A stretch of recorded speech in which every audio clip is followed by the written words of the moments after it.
নিয়ে সামনে নিয়ে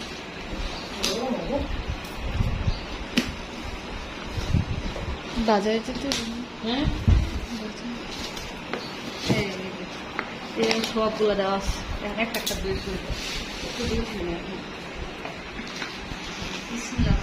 এটা হানি মধু এটা হচ্ছে কি আফ্রিকা থেকে করা ওরা ইম্পোর্ট করা ওখান থেকে এই হানিটা অনেক ভালো এর আগে আমরা এটা খাইছি বাদাম কাট করা এক কেজি আছে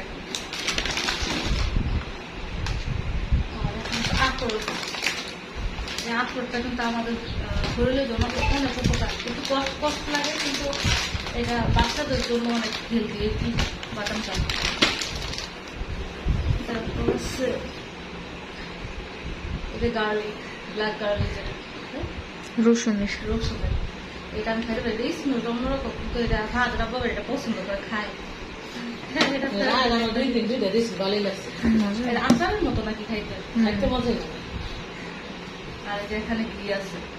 এই ঘিটা আমরা তো সবকিছুতে ইউজ করি পোলাও থেকে শুরু করে রোস্ট পোলাও